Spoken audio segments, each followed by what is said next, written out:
Hey, what's up, guys? It's Brad with Traffic Talk, and I'm talking to you later. How you guys doing? Man, I had a day. Went into work super early, worked through lunch, leaving work a little bit late, but got a lot of stuff done. So I'm a little bit tired today, but we're going to talk about something I like talking about, so I don't have to think too hard, to be perfectly honest. So what we're going to talk about today is we're going to talk about the power of automation in saving money, right? So we're going to talk about it for saving for retirement, and also potentially saving up to build up an emergency fund, saving up for a car, even saving up for a house. But I'm going to talk about what I've done to be successful in some of those things, and the best practices that I've found. So I want to start off with giving kind of a concept and kind of something about human nature that I found about myself, is establishing a baseline of happiness. So what I mean when I say establishing a baseline of happiness is I believe that humans, for the most part, are very adaptable, and we will be able to conform to our environment or a given set of scenarios pretty quickly and come up to a baseline. So, for example, if you move apartments and the apartment's nicer, right? That's great, and we might feel a certain level of happiness for a while, right? For a month or two, but then we're pretty quickly prone to kind of settle in and go back to our level of baseline as we were in the previous apartment, right? Same thing with a car, right? Maybe let's go the other way this time. Maybe we had a nicer car, life happened, got into an accident, now we had to downgrade cars, and it's maybe not as nice, right?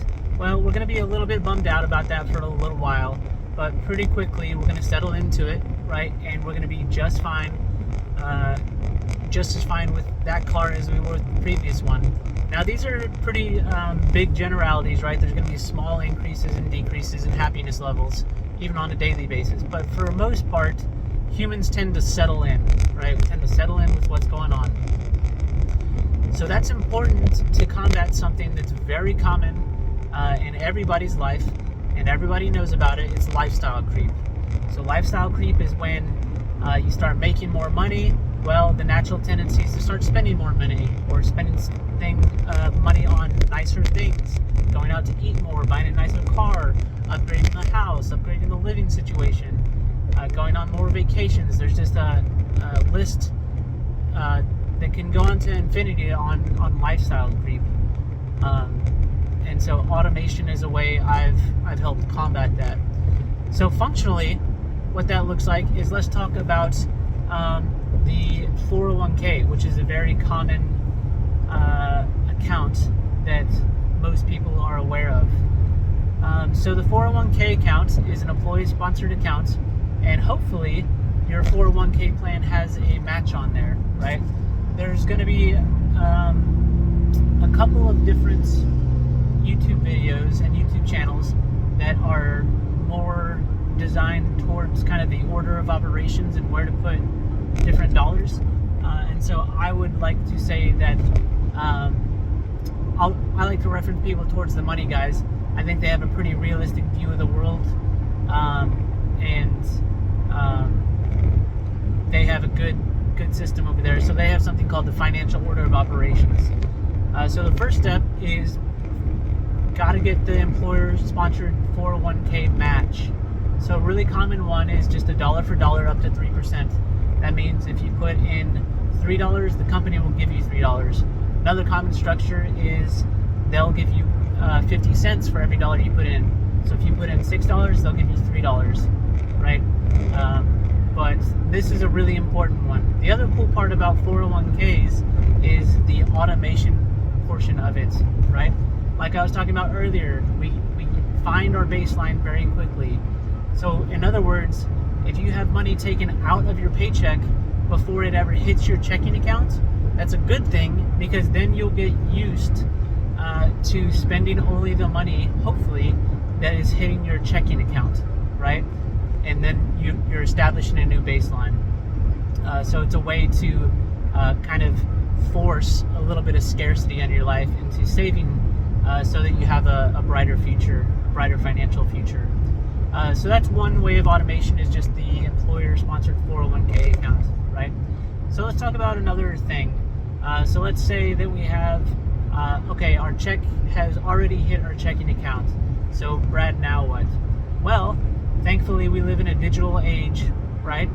And there are lots of different types of accounts, and pretty much every financial institution in the world is going to let you transfer money to them on an automated basis. So let's have an example, right? So let's say I'm trying to save up $1,000 by the end of the year, and I'm trying to do that to save up for a down payment on a car, right? I prefer to have my automations come out on a weekly occurrence. That way it doesn't hurt as bad. I can also see it more frequently, and I can get those dopamine hits that say, hey, I'm making progress towards my goal, right? I'm making progress towards that down payment on the car. So what that looks like functionally is having a checking account where your paycheck hits, right? And then having a savings account, and I would recommend having a savings account elsewhere. Then what you do is you tell the savings account, hey, on a weekly basis, I want you to pull $20 from my checking account and put it into this savings account, right?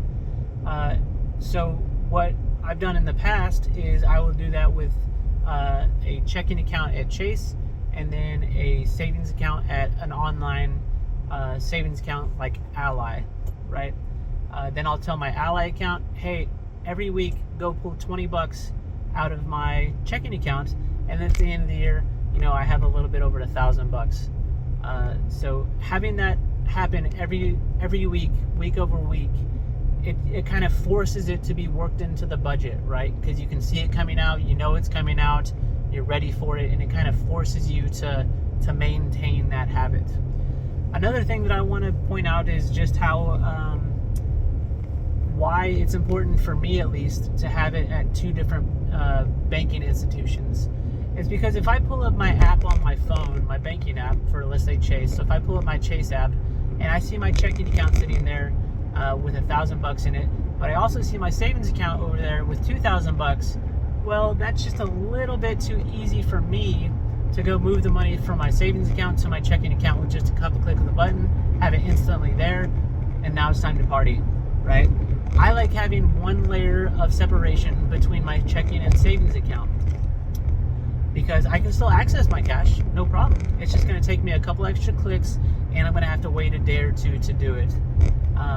That way, it's kind of out of sight, out of mind, and it just also reinforces the, hey, I have to live off of just the money that's in my checking account. Those are the dollars that I need to be living off of, right? So that's one way of automation. You can do the same thing with something like a Roth IRA, right? So you can open up a Roth IRA at a brokerage firm.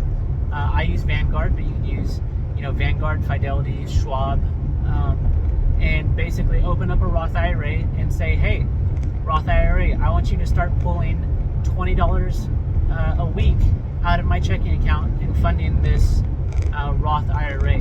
It's another great way to do it for all the same reasons that we just talked about with the savings account. The only difference is now it's going into an investment account rather than a savings account. So these are the couple of life hacks. Really just one life hack is just the power of automation and how to use it as a tool. I prefer to do it on a very regular basis. I have all of my automations coming out of my account weekly. That way it doesn't take me by surprise. I know I'm going to have enough money in the account to do it, and it also forces that to be kind of worked into my budget. So that's why I prefer to have automation happen for my investments and my savings, and that's been the best tool really for me to be successful in saving money. Because if it's in my checking account, I'm a frugal guy, but I still think it's free game for the most part.